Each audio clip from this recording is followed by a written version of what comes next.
Dizziness and other chronic conditions. The dizziness is a feeling of lightheadedness or unsteadiness that affects many people at different stages of life. For some, this may be a brief experience, a brief loss of balance, or a rapid spin after standing too fast. However, for others, dizziness may be an ongoing or recurring problem. Whether long-term treatment is needed depends largely on the underlying cause of dizziness, as dizziness can be caused by a variety of conditions, from simple self-limiting problems to complex, chronic conditions. One of the most common causes of dizziness is benign paroxysmal postural vertigo. Benign paroxysmal postural vertigo occurs when tiny calcium crystals in the inner ear break off and float into the ear's semicircular canals. These crystals can interfere with normal balance signals sent to the brain, causing brief dizziness and making you feel like you are spinning or the world around you is moving. Vertigo attacks associated with benign paroxysmal postural vertigo are often triggered by sudden head movements or changes in position, such as rolling over in bed or looking up at a high shelf. Although these episodes are usually brief, lasting less than a minute, they can be extremely disorienting. Fortunately, benign paroxysmal postural vertigo is usually easy to diagnose with clinical tests, such as the Dix-Hole-Pike maneuver, in which a doctor moves your head in specific ways to induce dizziness and observes your reaction.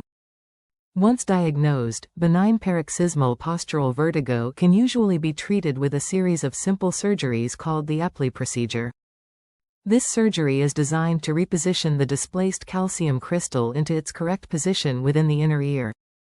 In most cases, Epley therapy provides rapid symptom relief, with many people experiencing significant improvement in just 1 or 2 treatments.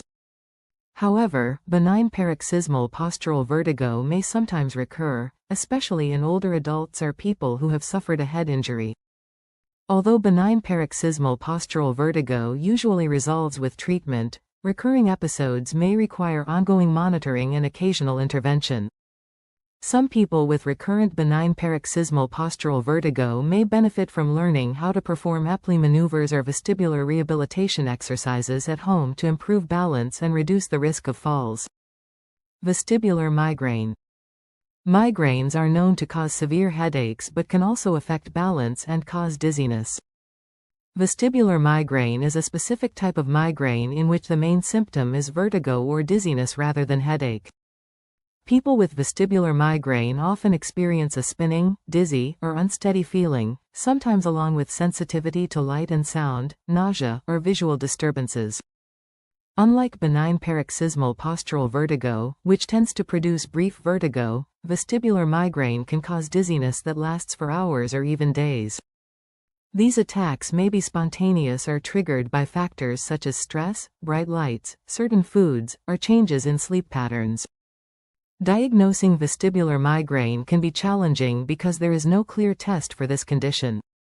Instead, doctors typically review a patient's medical history, symptom patterns, and rule out other potential causes of dizziness. In some cases, an MRI or other imaging tests may be needed to rule out structural problems in the brain or inner ear. Treatment for vestibular migraine usually focuses on preventing future attacks and controlling symptoms during attacks. Preventive treatment may include medications commonly used for other types of migraines, such as beta blockers, calcium channel blockers, or anticonvulsant medications. During a vestibular migraine attack, medications such as triptans, anti-nausea medications, or vestibular suppressants may be taken to relieve symptoms. Inner ear diseases. Another common cause of dizziness is Meniere's disease, an inner ear disorder that affects balance and hearing.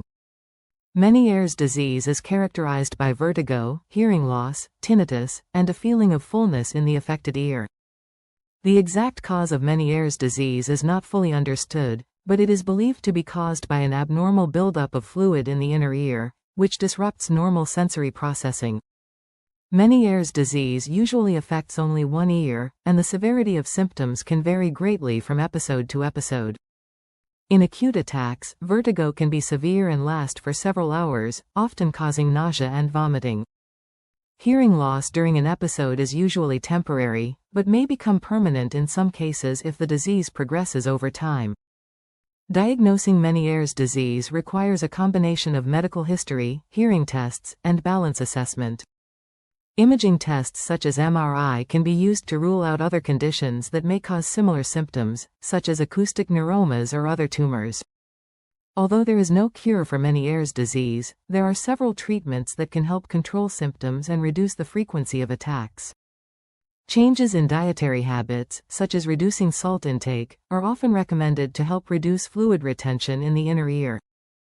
Diuretics may also be prescribed for the same purpose. Medications to control vertigo and nausea, such as methamine or benzodiazepines, may be used to relieve symptoms during acute attacks. In more severe cases, if symptoms cannot be adequately controlled with lifestyle changes and medications, other treatments may be considered, such as intratympanic injections or surgery. These treatments are designed to reduce abnormal fluid buildup or change the inner ear structures responsible for balance. However, they are usually used only when conservative treatments have failed.